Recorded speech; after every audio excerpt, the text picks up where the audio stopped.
Easter is just around the corner, and that is one of the two biggest times of the year that people are going to be coming to your church. You're going to have members showing up that haven't shown up since Christmas, and you're going to have people coming in for the very first time. The question is, are you ready for the Easter event? Welcome to the Church Media Guys Show. My name is Dave, and with me, as always, is the lovely and talented and very clean-headed Curtis James. And today we are going to be talking about all the Easter prep, the things that need to be done, things that you may not have even thought about that actually kind of go into making the entire Easter experience really special for not only the people that are there every single week, but especially the ones that are there only twice a year and brand new guests, because we would all love for a brand new guest to come on Easter and then decide to throw in with us for the rest of the year. Wouldn't you say, Curtis?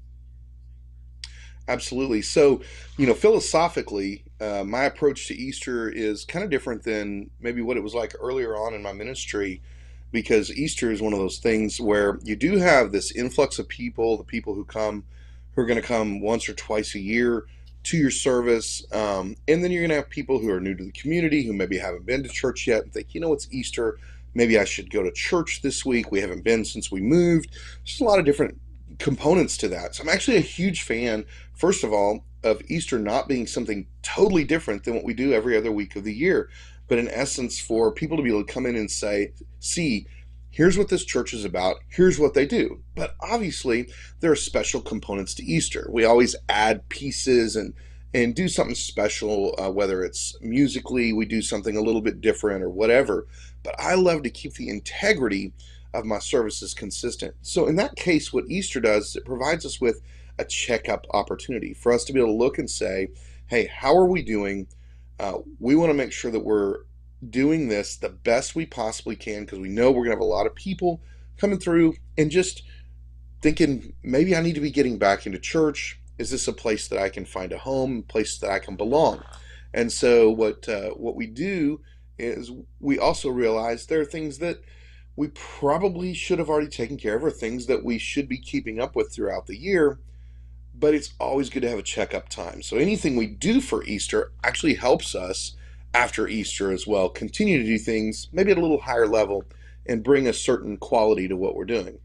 I think So that's I when we think talk that's about it, we're just going to kind of list some stuff off. And the first thing that we want to mention is the importance of really focusing in. So Dave, why don't you talk to us a little bit about that? Kind of the first step. I think the most basic thing, and it may be something that a lot of us overlook, because you and I are very technically minded. So, we walk into our sanctuary and we go, okay, we need to change these lights. That one is flickering. Let's get that one changed. We go there. But we need to take a step back and just stop and pray for a minute and bathe the whole thing in prayer. Because, like you said, this is the time of the year where families are going to be gathering. They're going to be coming. You're going to have people that are there for the very first time. You're going to have people that are coming back. You and I, at our church, we had a time about 5 years ago or so where, as we were growing and as we were making some changes, some people left. And then we've seen some of those people a couple of years later tip their toe back into the water and see, is this still my church? And so you want to be able to make sure that the atmosphere, not only physically and environmentally, is conducive to worship and for those people to be able to feel and hear the Holy Spirit and make a decision whether they want to come back or make a decision, any kind of decision for the Lord. But you want to make sure that it is that's spiritually conducive. And I suggest that we start with prayer, that you start as a ministry team. Do this with the executive staff, with the main people at the next staff meeting. Sit down and pray specifically for the Easter service and for the build up to that time, for the teams that are going to be making improvements, the individual teams like the worship team. In our case, it's the worship minister and the people that are going to be performing on Easter, everybody that's going to be in the band, everybody that's going to be in the if you have a choir, if you have a worship what do we call it, the worship team, the one or two people that are assisting the worship leader, the media booth, those people there, the people in the live stream, everybody gather for a dedicated time before rehearsal for Sunday or something, but just a time that you focus on asking for God's blessing during this time and during the time that you are putting things together. God, open our eyes to see areas that we may not see normally, that we may overlook. Lord, show us something as seemingly insignificant as a flickering light bulb out in the hallway. Show us a hum that we're never noticed that can be a distraction for somebody. Help us be the best possible stewards of the equipment that you've given us, the calling that you've put on us, the mission that you've put on us, and the word that's going to be brought that day. Help us to build as close to excellence in your eyes, Father, so that everything that we do can bring people to the gospel, to the kingdom, and not be a distraction. I think that's probably the most crucial thing. And then from there, just be you'll be amazed as like, oh, there is a smudge on the projector. You didn't even realize, little things like that. Yeah, I think that that's probably one of our biggest failures in general is because we go, okay, Easter's coming. What do we do on Easter? Okay, well, we do this and we do this and we do this and we do this. Well, okay, that's how we've done things on Easter, but what does God want us to do this year? Is there something unique He wants us to do? Is He wanting to stretch us? Is there something that's gone on in our community that would cause us to modify how we're doing it? Is there something that's gone on in our church that's caused us to want to focus in a different way instead of just Easter's always the same thing? And I think that it's important that we pray, ask for God's guidance, so that we know we're really focusing in on what it is that He wants to happen, because we think, well, there's going to be a bunch of people in the room, so we need to impress people because we want our church to get bigger and all that kind of stuff. Well, what is God looking for? Because a lot of times that's not all that God's focused on. He's not all focused on making your church bigger. Matter of fact, I don't think He's at all focused on making your church bigger. I think he's worried about the individual lives of people. And so I think, taking the time to look at that and say, okay, what does God want us to do? Yeah, this is what we've done in the past. This has been cool. God, is this the direction you want us to go? And then listen and try to understand what He's looking for instead of just like, here's what we do, because that's very, very limiting.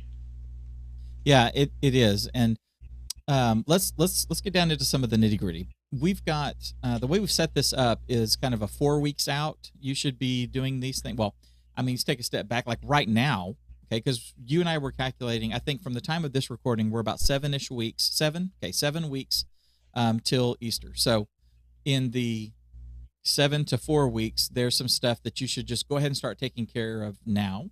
Then 4 weeks out, these sort of things need to be in place. You need to be looking in these directions, preparing for these things. Then the week of, and then I mean, there's even just stuff for the morning of that. Make sure little last minute things like that. So taking a look at the pastors, we're going to break it down by some of the roles in the church. So looking at the pastors, who's going to be preaching, who's going to be delivering the word, whatever happens there, anything liturgical, anything like that.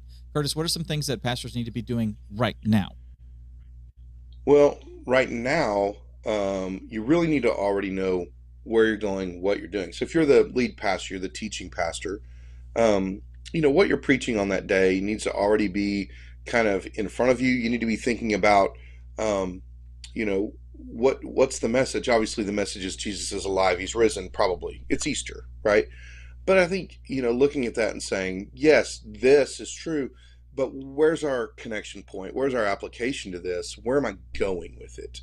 Because that's a big general thing that we talk about, hopefully, pretty much every week. And so as we navigate that, we need to think about where am I going with this? And right now is the time to be communicating with your worship leader, because you may be at a big church, you may have full-time staff, you may be at a small church, you may have a volunteer leading worship.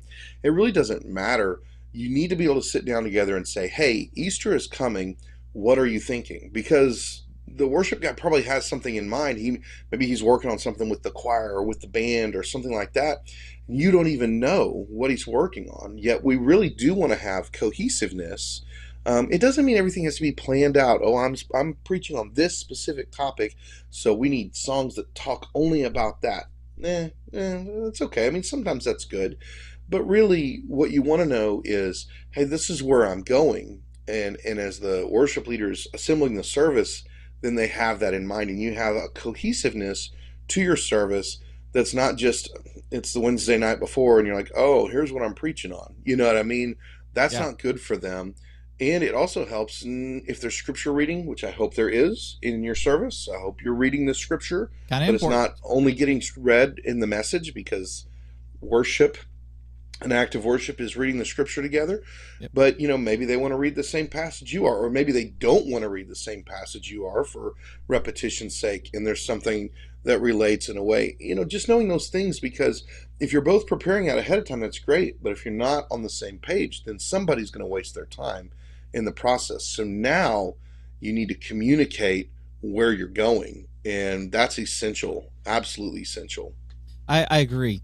The next thing that I think when we get about to 4 weeks out is to make sure that any of the support materials are in place, if not completely finished, nearing completion. You want to make sure that the look and feel of your sermon graphics are there, and then Curtis and I both highly recommend that you take some of that and use use some of that design and maybe some of the thoughts or the key points or things that would be building up to those key points.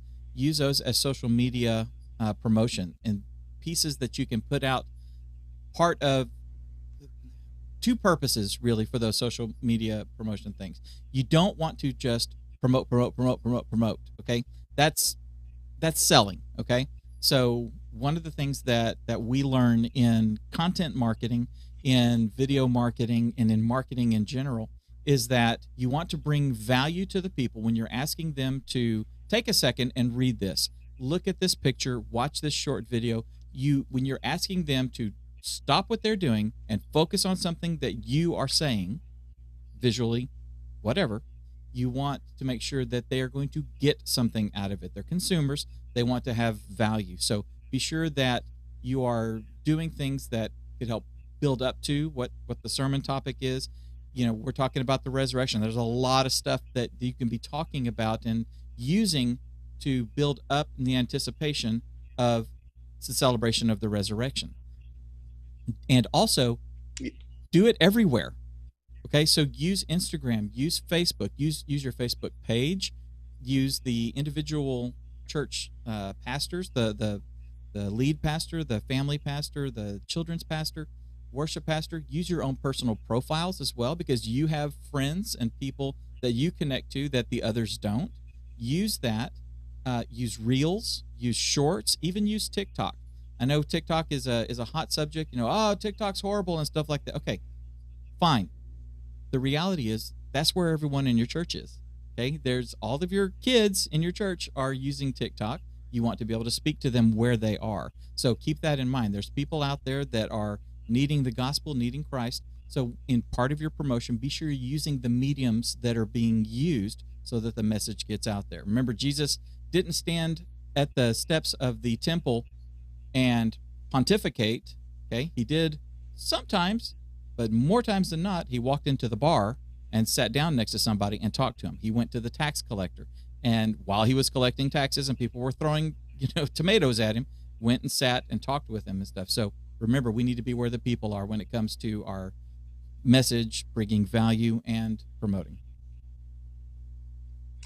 Yeah, and additionally, as you move past that 4 weeks out, where you're really making sure you have things pulled together so you can schedule some social media posts, so that you can put some things out on your website, send out emails, whatever.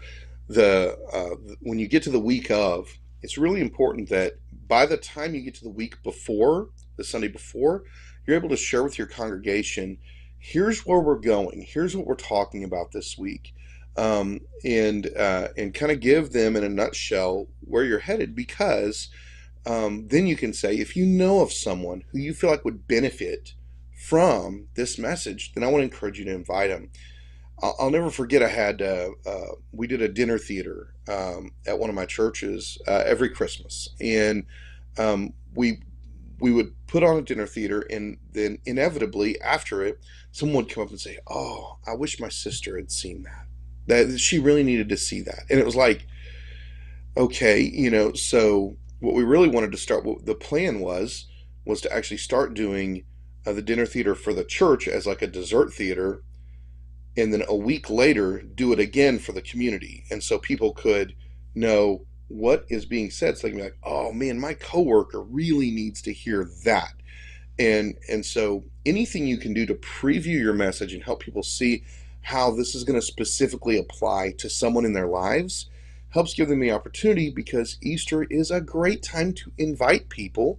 They're far more receptive to coming. So while it's good to have just the people who randomly show up, and they're going to show up again at Christmas, and they're going to show up again next Easter, and we want to try to engage those people, what we know is people are far more likely to come to church on Easter. So if you have someone in your life that you're wanting to invite, that's a good day to do it. And so giving them the tool they need to understand what's going to be talked about is really helpful for you to kind of encourage them to bring somebody that maybe that message is just really, really applicable to where they are in that current stage of their life. Exactly. Let's talk sound. Let's get technical. Let's get into some of the weeds here.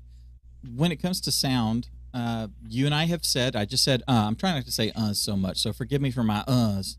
I guess somebody, take a drink of coffee every time I say uh, uh. They're gonna be wired, man. I know. Yeah, Wired. it's gonna be like a bunch of rabbits on cocaine or something out there. So, when it comes to your sound, what should folks be looking at right now as in preparation? I mean, I know there's some things that people just generally wouldn't necessarily think about. Curtis, what do we have?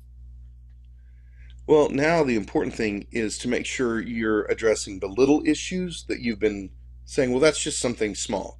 That's just something little. It's the electric guitar, it has this hum in it. It's got this 60 cycle hum. You watched last week and you'll know what we're talking about. But it's got this hum in it.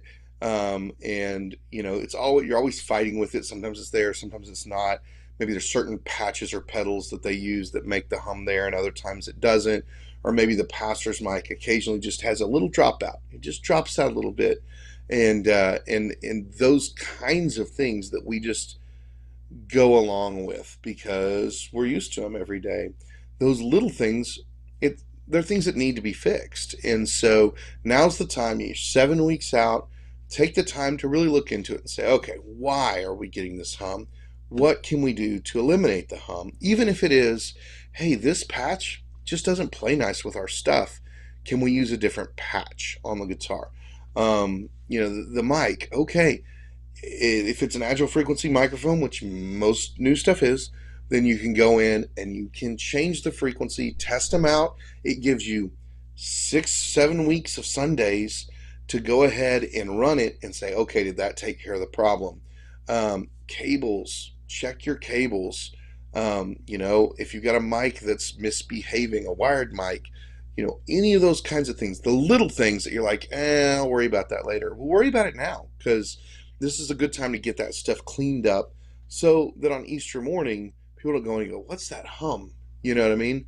I told Dave, I told you when we started talking about this, that when I was doing my parachurch ministry, where I was working with churches every day in their audiovisual, every year for 10 solid years, every year, the Monday or Tuesday after Easter, I would get a voicemail, and it was, our sound system went down in the middle of the service on Easter, or our projectors stopped working, or our computer crashed and we need to fix it. And then there I was the week after Easter scheduling to go out and try to help somebody work on it. Well, really, a lot of that stuff was stuff that we should have been looking at 7 weeks ahead of time. And they knew it. They'd be like, well, we knew this was getting old, or we knew this had been acting up. It's not that they weren't willing to fix it, because they were. It's just they didn't. And then it came back to bite them. And that's a tough thing to have on an Easter Sunday, because you only get one chance to make a first impression, unfortunately. And that really does get us when we're not ready. So right now, look at the little things. Make sure you're taking care of the little things that you've maybe been letting go for a little while. One of our team, Christopher, mentioned to take a look at your wireless channels. You'd mentioned that. Take a look at the wireless channels that you have, and take a look at the equipment that you currently have and what is being planned on for Easter. And if you need to replace some of that, if you need to get we've got the old mic systems, and you were talking about upgrading to an agile frequency mic system, then now would be the time to do it. You can place your orders, you can get the stuff in, you can test it for a week or two and iron out anything up to the last minute. You can also add the capacity that you would be needing for Sunday morning. So keep that in mind as well.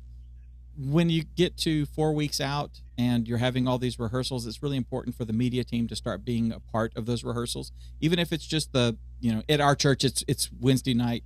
We have our rehearsals. And so being there, hearing what's going on, getting an idea of the dynamics, especially as they get closer and closer and more things are coming together, to not just working on this one part or this one group of people doing something. When they start bringing in all the rest of the instruments, the rest of the band, things like that, being able to understand exactly what's going to be going on and being prepared so that you're not surprised day of when this person's over here on a microphone, or where we need 3 more mics on the stage. You're coming in with full knowledge and actually helping to shape everything. So do that. And then week of dress rehearsals, if you're doing I keep wanting to say pageant, but I don't want to say cantata because that's 1983. But a big, what are we calling them? A musical, a big presentation, Production. a big production. Yeah. If you're doing a stage production, if you're doing drama, if you're doing, more music than you would normally be doing, if you're going to be doing a lot of audio visual elements in there and stuff, having all of that, knowing that all of that is coming and being able to plan for it up in the booth, the several weeks out, and definitely the week of, is crucial. That way there's no surprises. Yeah, and making sure that, as you navigate that you've got a plan. So like you're able to look at the order of service and say, okay, I'm going to need this many mics. I'm going to need, this many working mic cables. I'm going to need this many wirelesses. I'm going to need, whatever. Making sure that you have that many channels available. I mean, sometimes, the pastor or the worship guy may be like, okay, here's what we're doing. And you're like, I don't even have that many wires running to the stage, man. Like, right. How do we overcome some of that? So being able to map that out and looking at it 4 weeks ahead of time instead of the week of, and then they're frustrated because they've put a lot of work and everything into this plan and they don't really know how they're going to accomplish it now. So look at the limitations you have and what they're wanting to do and ask questions, because that'll really help in the long run for sure. Let's talk about lighting. One of the things that a lot of churches have now is stage lighting. They have some more advanced lighting. And I think that's something that needs to be looked at and audited beforehand. We're all aware of our little lighting glitches and stuff, especially at our church. Oh, there's we operate on the glitch, and we're happy when there's not one. So auditing your lighting system is something that I want you to talk about for just a second, but I want to step even further back from that. Things that people don't think about, especially when it comes to a big weekend like this, where you're going to have a lot of viewers, when you're going to have a lot of new people coming in, or people joining you for the second time, is the room lighting itself. The lighting that is on when the production is not happening, when the stage is not lit up. Those lights that hang up in your ceiling, take a look at those. 7 weeks out, now-ish is a great time to schedule to get the lift to come in there so you can change those bulbs that you've been looking at and been thinking, well, we'll get to it. Now's the time to do that. The common areas, that's another area to look at. The hallways, the foyer, the entryway, the area over by your Sunday school classes, the area in your nursery area. These areas where there's one light that's given us a problem, or at our church, Curtis, we have accent lights in our hallway, lights that shine down in the alcoves along the hallway. Let's make sure that all those work. Not one of them's not flickering. Let's make sure they dim to the right level without flickering. Let's make sure those things are there. That is something that a lot of the facilities guy thinks about that, but he may not be thinking in terms of Sunday, Easter Sunday, new people. It's a big deal because the facilities person may be thinking, I need to get the dryer replaced in the nursery. That's the big thing that I've got to worry about right now. I'm not thinking about a flickering light in the hallway that, in our case, half the time the hallways aren't on during the week. We're not even looking at it. You have to go through and check all these little things so that you're not surprised on that Sunday morning. It's first impressions. You mentioned first impressions, Curtis. That is a big thing is you get the opportunity to put your best foot forward on purpose, because you know that there are going to be people who are there and you will be presenting the first impression. So these little things that we don't think about, let's be meticulous about things like that to make sure that we give the right impression, that we not only serve a risen Savior, we serve a risen Savior with purpose, on purpose. We do things to present Him in a positive light, in the best light possible, and to present ourselves and to present our care for you in the best possible light. It's one of these subtle subconscious kind of things. If I'm telling you how, and I don't want this to sound like braggadocious, but if I'm trying to put my best foot forward, I'm trying to do my best, I'm subconsciously telling you that I'm special, or what we're doing here is special and we really care about it and all this sort of stuff. But then when you have something like a flickering light in the bathroom, or a flickering light in the hallway, or you've got a light that keeps in the production, you got a light that keeps coming on, coming off, that shows them, the viewer, subconsciously, what, well, they really don't care about their facility, they don't care about these little things that get noticed. And you've got that first impression to make. Try to make it as flawlessly as possible. Yeah. Uh, I think that in the same lens as that. Of course, I love how you like showing, in a good light, literally in a good light. You get it. But there's the blue lamps and there's the yellow lamps in today's world. Right. And so you got light bulbs, and we put them in, and you got blue, and you got yellow, you got blue. Let's have one color. Let's Yes. actually, intentionally don't have a fluorescent strip or one is one color and one is another in the same Right. light fixture, that kind of thing. Let's try to keep our churches from looking like gas stations. You know what I mean? Yes. But like, we put more care into it than that. Right. But from let's go into the room a little bit, Yeah. and we talk about lighting in the room. Your lighting may be really elaborate for that week. It may be kind of normal for that week. But regardless, you need to be able to look at the service 4 weeks out. You need to make a plan. You need to test. Hey, they're wanting to do this. They're wanting a blackout here. They're wanting, whatever, just stage lighting here. Test each thing out. Walk through the service and see how it's going to work way ahead of time, so you can identify if there's any problems. But also, if you have software-based lighting, which is pretty common today, and if you don't, I actually highly recommend it. Go in and go ahead and build your scenes, and then run through them. And then as you're watching practice, as you're at practice, talk to whoever's leading practice and say, hey, do you mind if I run through the lighting scenes as we're practicing? Because what that does for you is a couple of things. It helps you identify, oh, well, I do need this light up over here, or wow, I'm lighting this area and I actually don't need it when I thought I did. But we're also then allowing whoever's leading it to look at it, and they can come to you later and say, hey, can we do something a little more subtle here? Or can we keep the lights from just coming on at that moment? Or can we fade out? Or can we light this area better? Or whatever.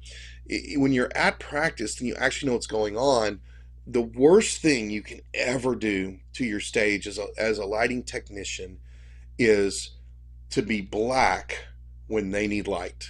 And it's one of those things where you may be the cure, and they may not tell you this. This is the scary part as a lighting technician. They're waiting for the lights to come on to start. You're waiting for them to start for the lights to come on.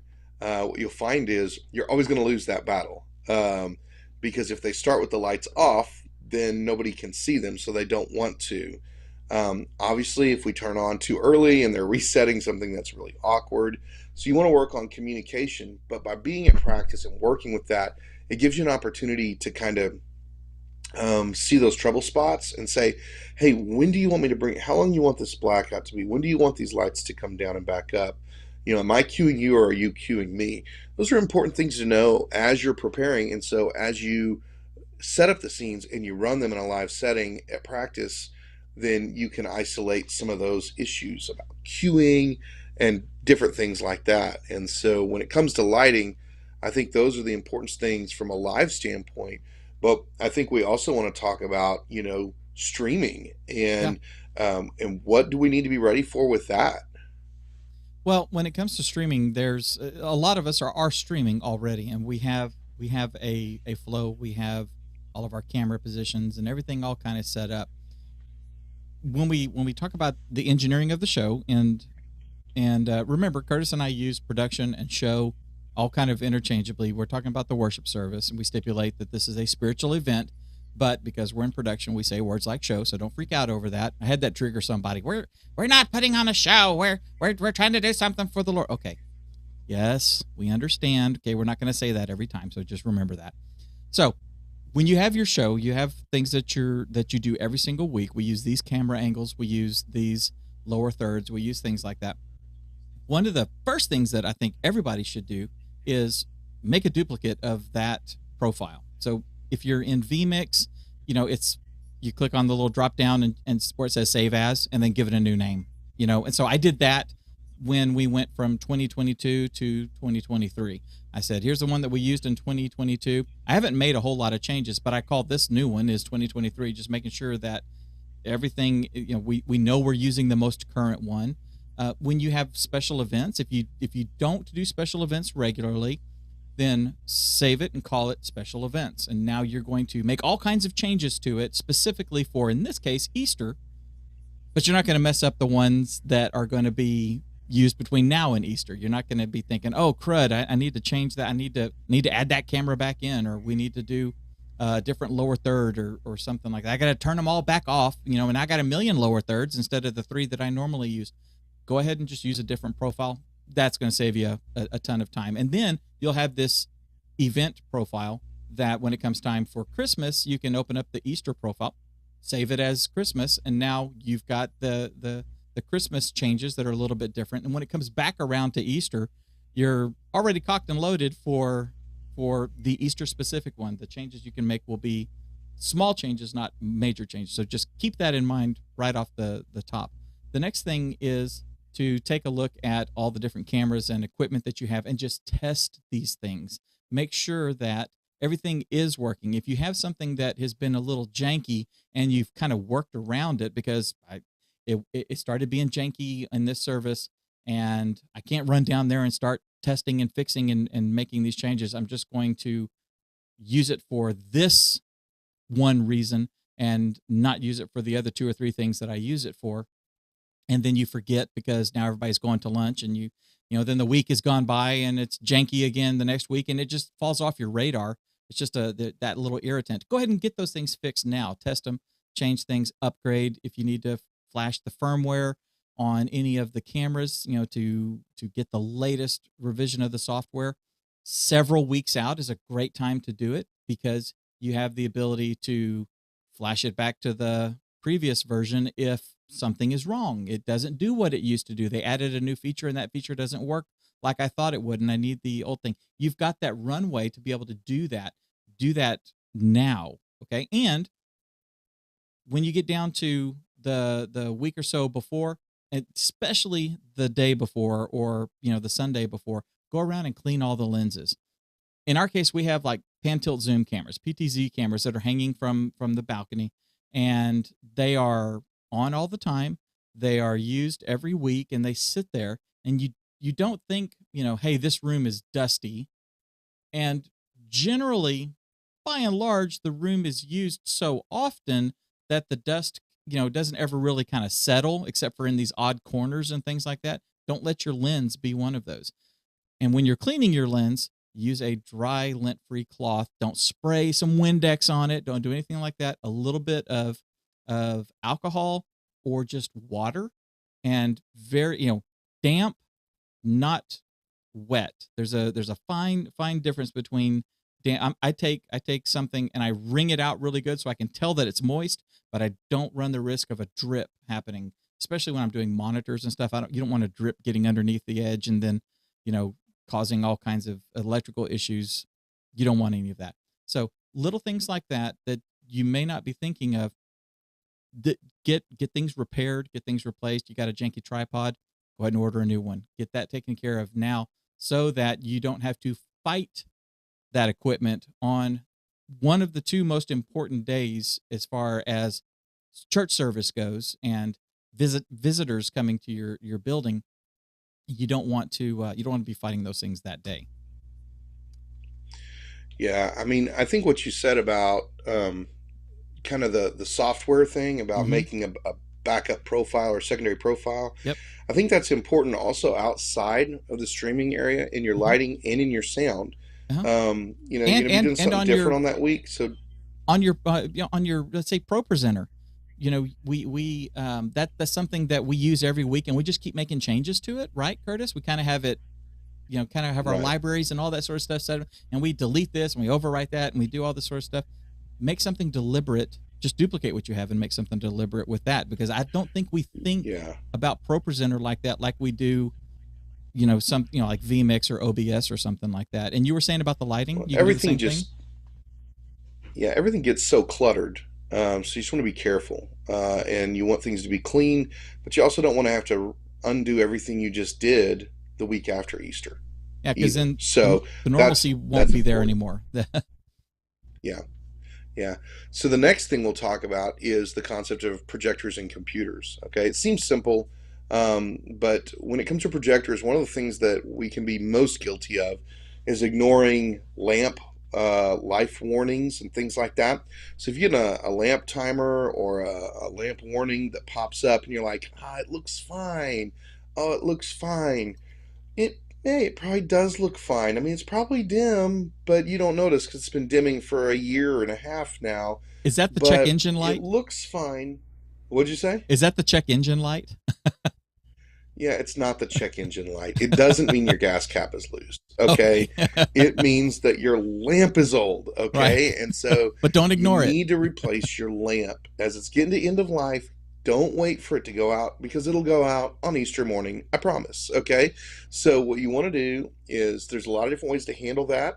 But maintenance to your projectors, one of the things we're terrible about is there is an air filter on your projector, and that air filter catches dust, and so the dust doesn't go inside and mess everything up, but also clogs up with dust. So when our projectors are hung from the ceiling, which a lot of us face this, and maybe you can only get to it with a lift or some big ridiculous ladder that you're afraid someone's going to die on, we're actually supposed to be cleaning those filters pretty frequently, and they'll cause shortened lamp life and shortened projector life. So we do want to make sure we're taking care of that. So if you're doing a lamp replacement, make sure you know where your filter is. It's really easy to take them out. Most of them are just you go wash them out and let them dry and put them back in. Don't put them in wet. Please don't put them in wet. You will regret that. But put that in there, and then while you're up there, gently, very simply wipe the lens off on that as well because dust gathers and it messes with the clarity of your projection. Replacing the lamps, I highly recommend that you spend a little extra and you go ahead and get the full lamp assembly, not just the lamp itself. These lamps are really sensitive. If they ever get touched in the wrong place, you just dumped money down the drain. And so you want the whole assembly. You want to buy the assembly. It'll cost you a little more, but it's easy to pull out and put in, and you don't have to do a lot of creative stuff on your own. And honestly, lamps are very easy to replace on your own. Most people are afraid to do that. It's not hard. Just don't touch the lamp, okay? That's the important thing. But pay attention to your lamp timer because it's not lying to you. It does know how long the lamp has been in there as long as it was reset the last replacement. So just keep that in mind. And at the same time, When you keep all the replace, dust out of it. do that reset. Kind of like when you change the oil in your car, you want to reset so that you're not flying blind. Right. Yeah. And so software updates, stuff like that. We're talking about Pro Presenter, operating systems. If you have a Windows unit, uh, try to be up to date because you never know, Windows will just decide to update itself in the middle of your service, and so be proactive on that because it will hijack your entire service. Microsoft loves to hijack your services. I don't know if you've noticed, but they're good at it. And so as you're going through those things, just check on those updates. But before you update your operating system, always have a look at what ProPresenter is saying about that because there's times Like with Macs, there's times when they'll release an update and ProPresenter will say, hey, we're not ready for that update yet. Don't update your system. So just have a look. Don't auto update. Please don't auto update on Yeah, anything. please. Update intentionally. Otherwise, whoo, it can come and get you. And so, but do check those things and make sure you're up to date on them.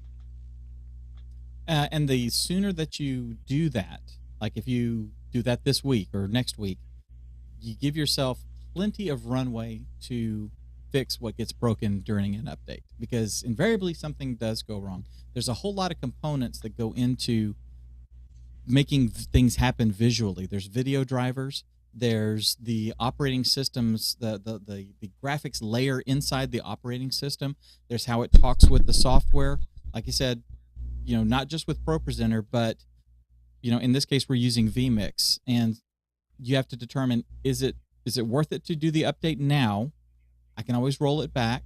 Or does the feature benefits or the fixes outweigh the trouble in fixing something or readjusting something or learning something new, because now there's a new way of doing it? I always tell people, when it's really, really important, that these are our production systems. So once they're working, let's try to keep them as pure and clean as possible so that they continue to work. So we don't want to experiment on them, but there are times when it's time to go from OBS 27 to OBS 28.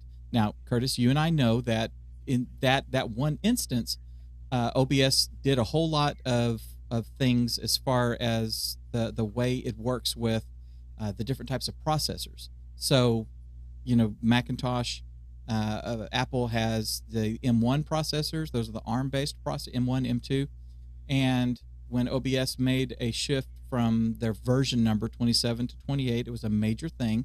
But some things worked really well. Some things didn't work. And if those are things that you are heavily reliant upon in your production, it's very important that you are aware that those things are not working right, and that you look for a way to fix them. I was counseling, actually, it was Curtis's son's church. I was consulting with them, and they had an M1 computer. They had OBS running on it. Everything was really good. They updated, well, they had an Intel computer. Everything was working really good. They had one of the older iMacs. Everything was just humming along perfectly. They got an M1. At the same time, they updated. They got the latest version of OBS, and NDI is not working anymore. If you don't know, NDI is an audio and video protocol that works over your network instead of an HDMI cable, or any other kind of video cable. It is using your network to transport the audio and the video, HD, 4K, what have you, over your network. So you can go from room to room and location to location and things like that. It's a wonderful protocol. It works really good, but for some reason, it's just not working right with the latest version of OBS. The plugin that they have to install, that's the weak link. For whatever reason, it's not working. And so how do you work around that?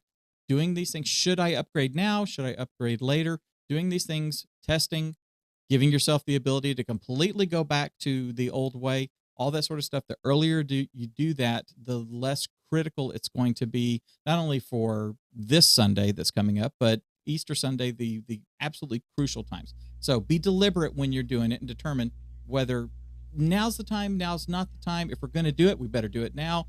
We can always wait. We can do it in the summer. We can do it during spring break, whatever. So just keep those things in mind. Yeah, and whatever you don't do a big update the week of Easter. Don't do it. Do it now. If you're doing an update, do don't it do it. now, because Don't do it that otherwise, morning. when it all falls apart, you don't have time to put it all back together. Okay, Exactly. that's important. When it comes to your service and the media you're projecting in that service, if you got special videos, backgrounds, all that kind of stuff, run those. Sometimes as you import things like that, they'll get corrupt. They'll get crossways and don't want to talk nice with ProPresenter. And one corrupt file in your library can actually crash all of ProPresenter for you continually. So all it takes is one bad file, and so you want to make sure that that you import everything. You've got your video set and you run them beginning to end. Make sure they don't have auto loop on. That's so annoying. Turn that off as it's just a video you're showing so it doesn't repeat itself and everybody's like, and you get that awkward pause where everybody on stage doesn't know if they're supposed to go on or not. And so whatever it takes though, run all of that media, make sure it runs smoothly, it doesn't hiccup, it starts and stops right, all that kind of stuff. Because if the first time you run it's on Easter Sunday morning, you're setting yourself up for failure at that point, and that's a dangerous thing. You want to do that right now, and so you want to be ready for that ahead of time. In the week of, everything should be ready when you're talking about this stuff. You shouldn't be doing anything new the week of Easter. It should already be set up and ready to go. That's right. And then the other thing when we talk about this, are all kind of facility based things that we're talking about right now, is outside of the sanctuary. We talk about our kids check-in systems. I don't Mm-hmm. know what your nursery check-in or whatever, if you're using kids church on Easter Sunday, whatever it is, make sure your iPads are good to go.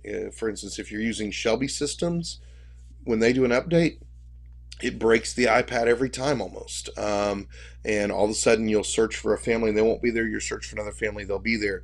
You got the printers, they have, terrible firmware in them, that hadn't been updated in 100 years. So every once in a while they'll have problems. Make sure you've got plenty of the ribbon in there.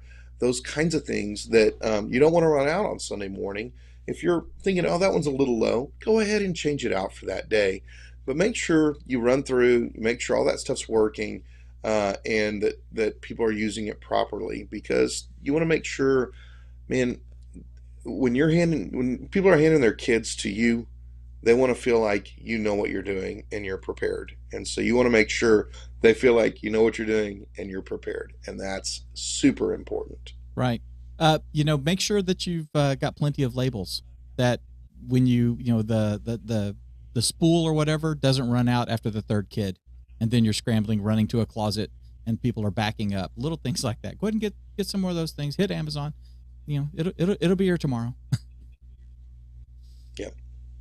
You want to talk about promotion? Yeah, so let's talk about website. Okay. Websites, that's your storefront. That's your probably your first connection point. Somebody's looking for a service time or something. They're probably not going to social media to find that. Right. They're probably going to just Google you. And so what you want to make sure is that's what they see.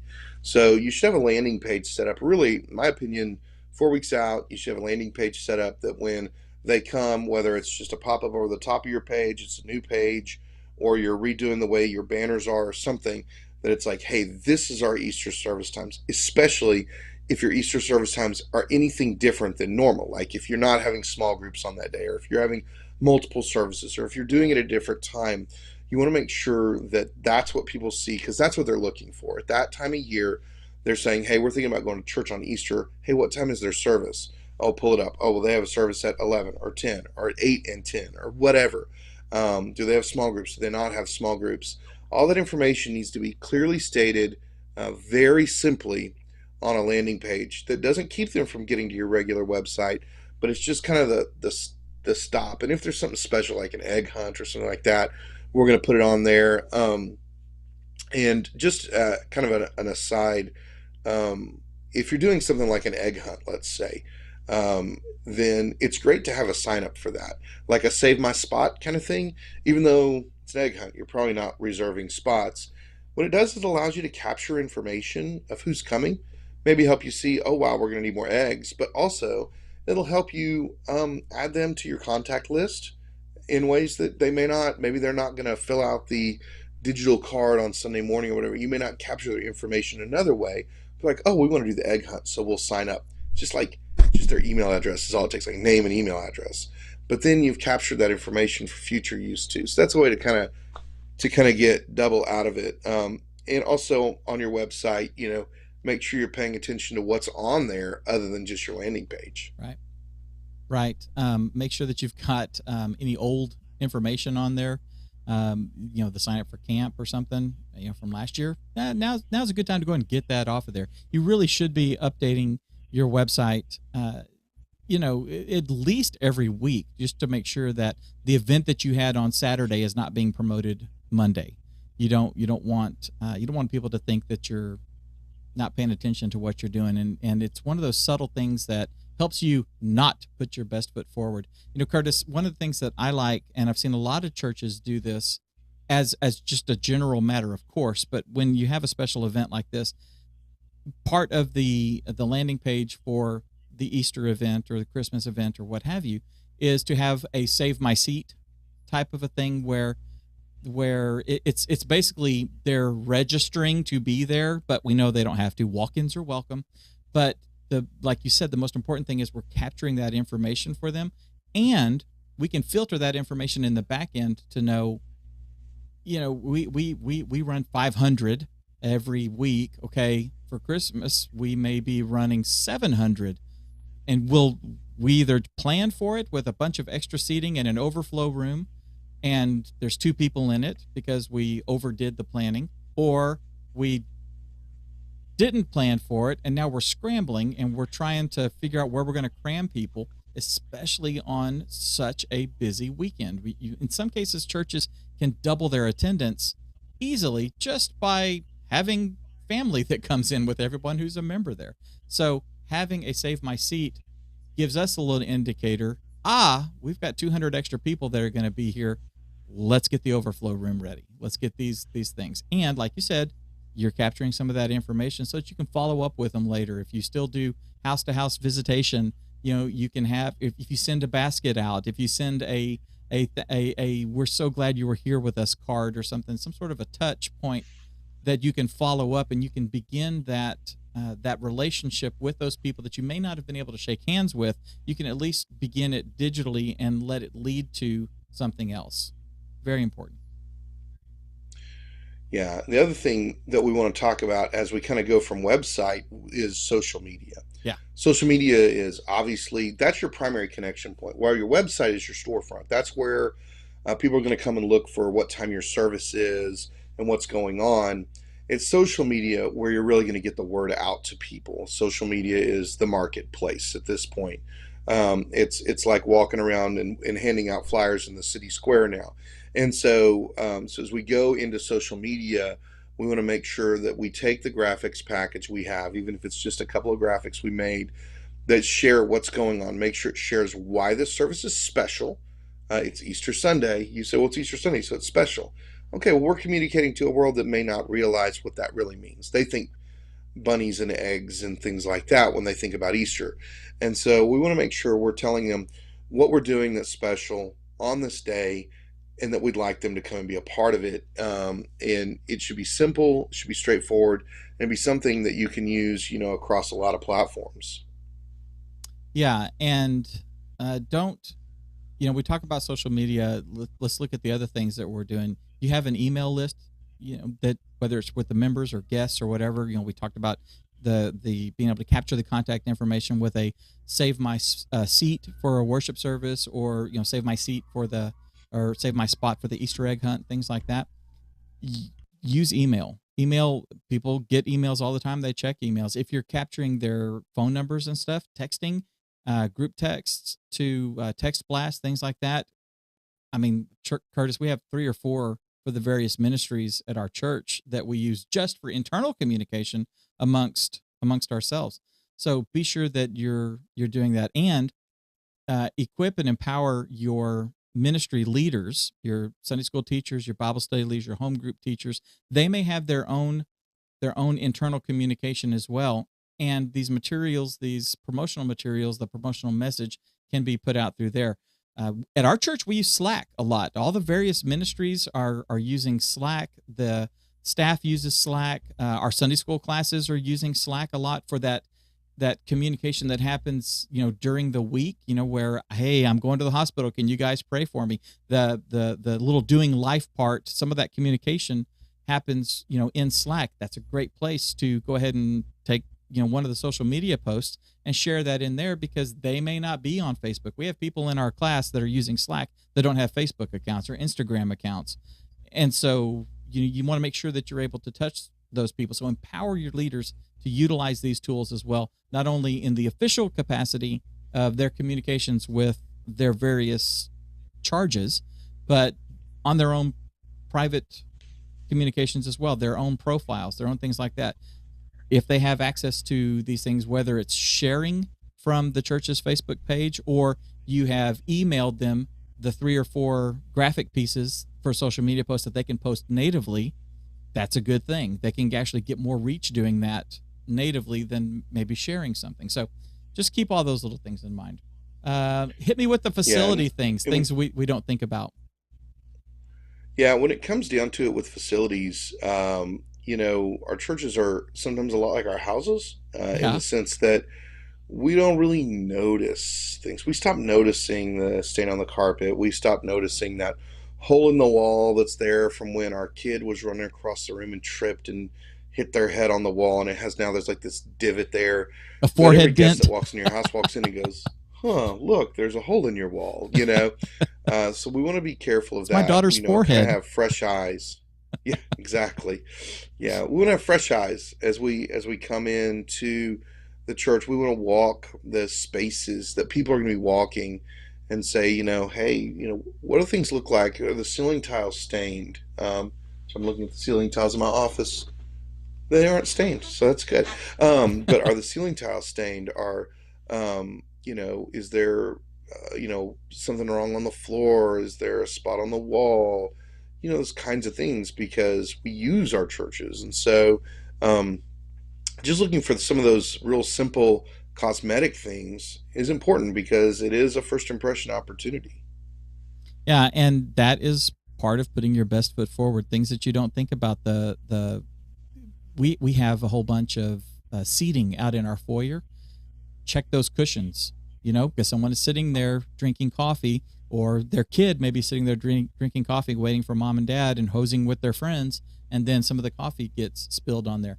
You may not be able to clean it out, but you may be able to flip the cushion. Little things like that.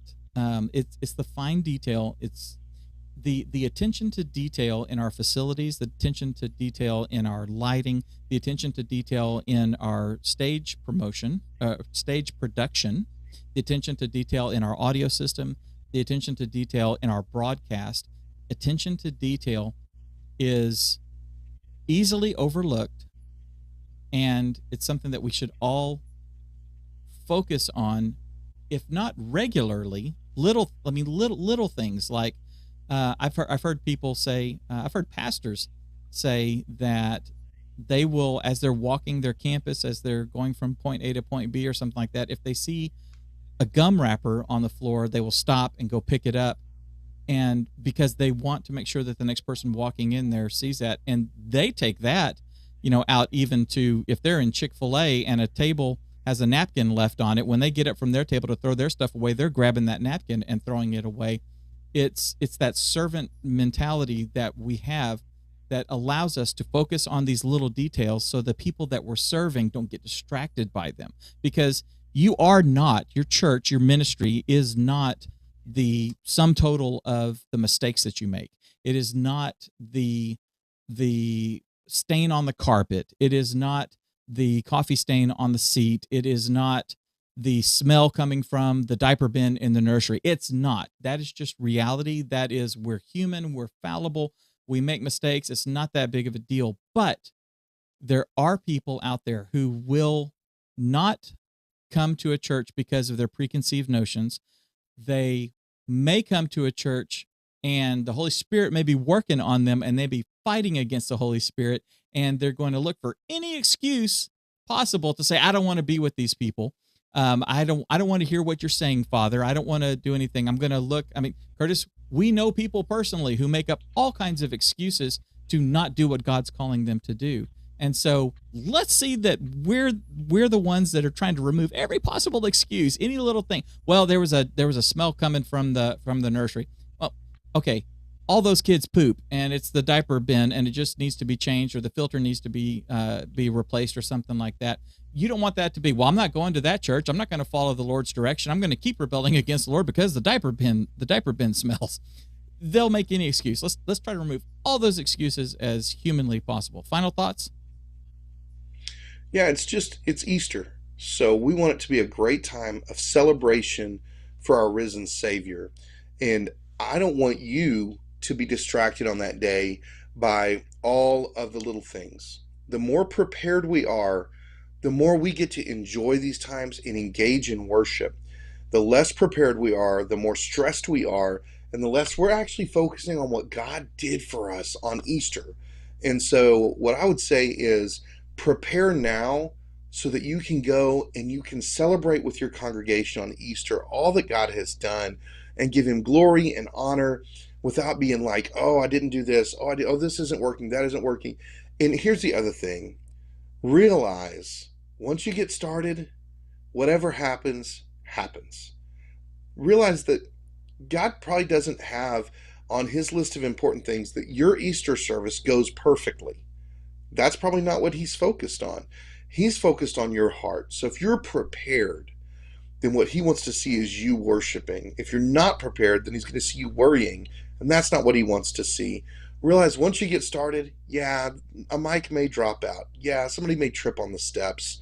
Yeah, a light may glitch out on you, and that's okay, because it's not because you didn't give your best and apply yourself. It's just because we live in a fallen world where everything isn't perfect. And realize God wants you to come and worship and honor Him on that day. Being prepared is the key for that for us, and we want to make sure that's our focus, not the technology.